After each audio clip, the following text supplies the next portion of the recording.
Hello everyone, आज मैं आप लोगों को फीवर का एक टाइप जिसे येलो फीवर कहते हैं इसके बारे में आज मैं डिटेल में बताने वाला हूँ। ये कैसे होता है, किसके द्वारा होता है और इसे किस तरह से ठीक कर सकते हैं, इन सब के बारे में आज मैं आप लोगों को डिटेल में चर्चा करने वाला हूँ। तो आइए जानते हैं। ये जो येलो फीवर है ये एक वायरस की बीमारी है, वायरस के द्वारा होता है जिसे हम अरबो वायरस कहते हैं। और इसमें बुखार होता है। बुखार के अलावा बहुत सारे और भी लक्षण होते हैं, जैसे हीमोरेज हो सकता है, शरीर में कहीं से भी ब्लड निकल सकता है और ब्रेडिकार्डिया हो जाता है, अर्थात हार्ट का जो रेट है, हार्ट की धड़कन कम हो जाती है। और इसके अलावा शरीर में पीलापन हो सकता है जिसे इक्टेरस बोलते हैं। और इसमें प्रोटीन यूरिया के भी लक्षण पाए जाते हैं। जैसा कि हमने बताया कि ये वायरस के द्वारा होता है जिसे अरबो वायरस कहते हैं।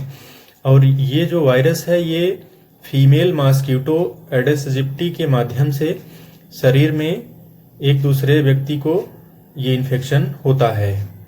ये घरेलू मच्छर के काटने से व्यक्ति के शरीर में पहुंच जाता है और ब्लड सर्कुलेशन के माध्यम से ये आपके लीवर और किडनी में पहुंच जाता है।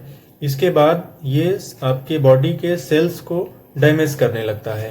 इसका जो इंक्यूबेशन पीरियड होता है वो 3 से 6 दिन का होता है। आइए अब जानते हैं कि येलो फीवर में क्या लक्षण होते हैं। येलो फीवर के लक्षण को हम 3 स्टेज में डिवाइड करके देखते हैं। पहली स्टेज में क्या होता है कि बहुत तेज कपकपी के साथ ठंड लगती है, बहुत कपकपी के साथ बुखार आता है और धीरे धीरे करके वो कम हो जाता है। और डेंगू फीवर की तरह इसमें भी जो बोन्स होती हैं उनमें पेन होता है, हड्डियों में आपके दर्द होता है, जैसा कि डेंगू फीवर में होता है। और इसमें आंखें लाल हो जाती हैं, जीभ पर पीले या सफ़ेद रंग की कोटिंग हो जाती है और इसमें उल्टी भी हो सकती है और उल्टी में कभी कभी खून भी आ जाता है। और इसके अलावा फोटोफोबिया हो सकता है और नेक स्टीफनेस यानी गर्दन अकड़ जाती है। येलो फीवर को जो लक्षण और जो अदर फीवर हैं उनसे अलग करने वाला जो लक्षण है वो है कि इसमें ब्रेडिकार्डिया हो जाता है, अर्थात हृदय की धड़कन कम हो जाती है और इसके साथ बुखार पाया जाता है। यही इसका डिफ्रेंशिएट करने के लिए अलग फीवर से ये सिम्टम्स है।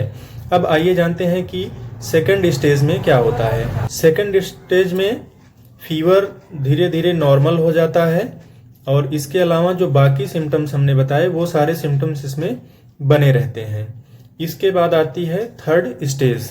ये स्टेज सीरियस पेशेंट्स में पाया जाता है और इसमें बॉडी का टेम्परेचर फिर से बढ़ने लगता है और पल्स रेट कम हो जाती है और लीवर की जो सेल्स हैं, जो कोशिकाएं हैं, उनमें क्षति हो जाने के कारण ब्लड में बिलिरुबिन की मात्रा बढ़ जाती है, जिससे पीलिया जैसे सिम्टम्स दिखाई देने लगते हैं। और पेशाब में प्रोटीन की मात्रा बढ़ जाती है और ये जो सिम्टम्स हैं धीरे धीरे बढ़ते चले जाते हैं और पेशेंट कोमा में भी जा सकता है और लास्ट में कभी कभी पेशेंट की डेथ भी हो जाती है इससे।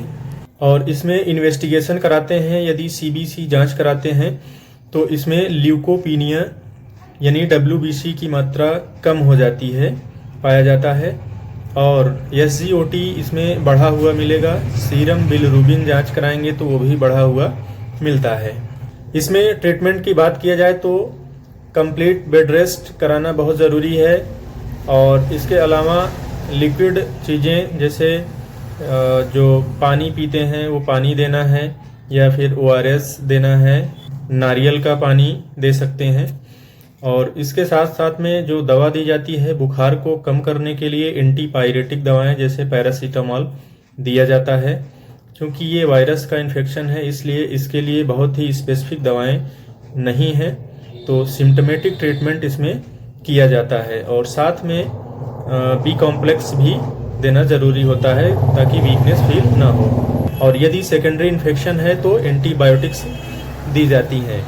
तो इस तरह से इसका सिम्टोमेटिक ट्रीटमेंट किया जाता है। उम्मीद करता हूं कि आप लोगों को ये वीडियो इन्फॉर्मेटिव लगेगा। यदि ये जानकारी आपको पसंद आती है तो आप हमारे चैनल को सब्सक्राइब करें और हमारे इस वीडियो को आप ज़्यादा से ज़्यादा लोगों तक शेयर करें। धन्यवाद।